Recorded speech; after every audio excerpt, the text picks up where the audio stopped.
Voilà, bonjour chers internautes, bonjour à tous ceux qui me suivent. Aujourd'hui, je reviens tout juste pour expliquer un fait que l'on vit pratiquement tous les jours. C'est un sujet qui se répète. Nous sommes sollicités plusieurs fois, à plus forte raison ces jours-ci, par un fait qui se développe et qui fait vraiment mal à notre situation de travail. Comment, par exemple, parce que tout simplement, en général, quand des jeunes femmes, des jeunes filles de toute catégorie en général nous sollicitent en pleurnichant, en pleurant, en se plaignant de leur situation de ménage, bon, ça nous fait mal. Ça nous fait mal dans la mesure où nous avons des filles, nous avons des sœurs, des cousines, etc. Vous voyez, il y a certains hommes, je ne condamne pas tous les hommes, mais parmi nous, il y a des hommes qui, par exemple, prennent mal le fait, prennent mal la polygamie, par exemple, qui l'utilisent de manière un peu désordonnée. Vous voyez, on a du moins on a la possibilité d'avoir plusieurs femmes, c'est vrai.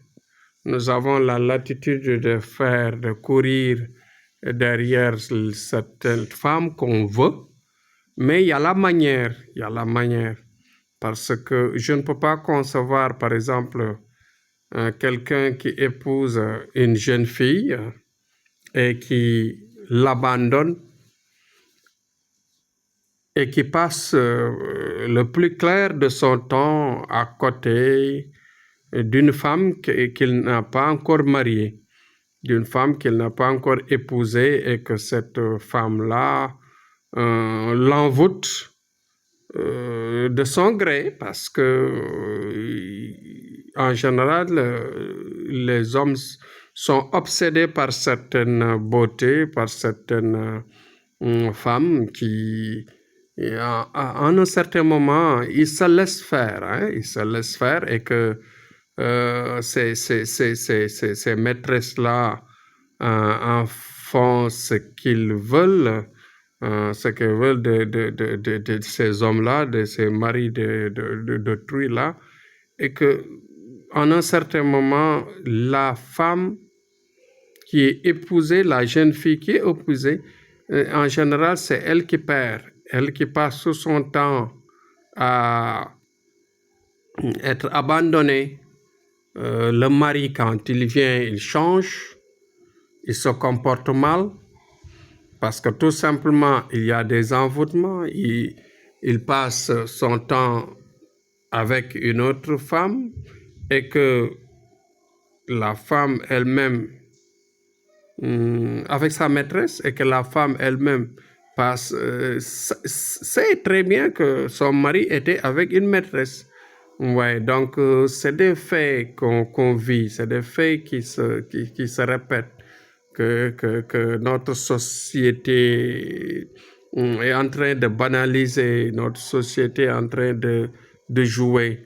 Et que vous savez que l'islam, en créant cette possibilité d'épouser plusieurs femmes, mais il a mis la forme. L'islam a mis toute la forme et le respect qu'il faut, mais pas de passer tout son temps à aller draguer quelque part, de se laisser envoûter, de se laisser emporter par son gré, par son comportement, à libre cours, faire ce qu'on veut.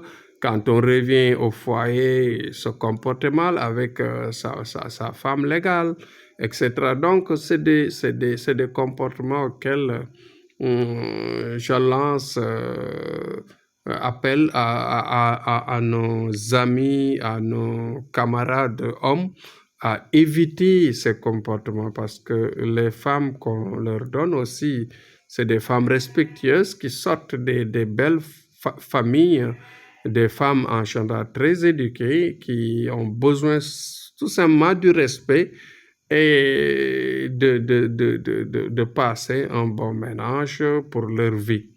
Donc, le message que je donne, je suis en train de réparer des ménages de tous bords, hein, avec des facettes différentes. Ce qui fait que maintenant, pourquoi le message soit agi aujourd'hui? Parce que tout simplement, je pense que c'est quelque chose qui est banalisé et que ça s'empire. Les femmes souffrent, hein. Nos jeunes filles souffrent dans leur ménage, vraiment. Et que parfois, c'est des maîtresses qui n'aiment pas, qui ne veulent même pas se marier, mais qui veulent tout simplement l'argent de leur mari. Bon, qui veulent détruire leur mariage, qui veulent perturber leur mariage. C'est des femmes en général mal intentionnées qui ne veulent jamais se marier, mais casser des mariages, casser des vies de ménage par-ci, par-là, perturber des gens, envoûter des jeunes hommes, prendre leur argent, pratiquement les canaliser dans des circuits dans lesquels ces hommes-là ne pourront plus s'en sortir. Donc, c'est un message que je lance, que les hommes doivent faire attention, éviter cela, respecter leurs femmes, respecter la femme ou bien la maman de leurs enfants, parce que les enfants vont grandir et vont devenir quelqu'un demain. Donc, il faudra beaucoup faire attention par rapport à ça. C'est le message de sage que je puisse lancer à l'endroit de mes camarades hommes et à mes parents hommes. Donc voilà ce que j'avais aujourd'hui comme vraiment message. Thierno Amadou, c'était lui, comme d'habitude, ouais, tout en souhaitant la paix au Sénégal, la paix dans la sous-région et la paix partout dans le monde.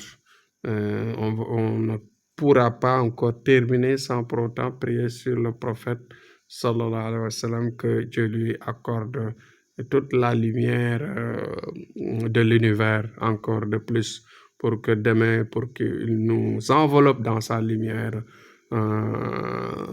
pour s'acheminer au paradis ensemble, tous ensemble. Merci et à demain, c'était Thierno Amadou.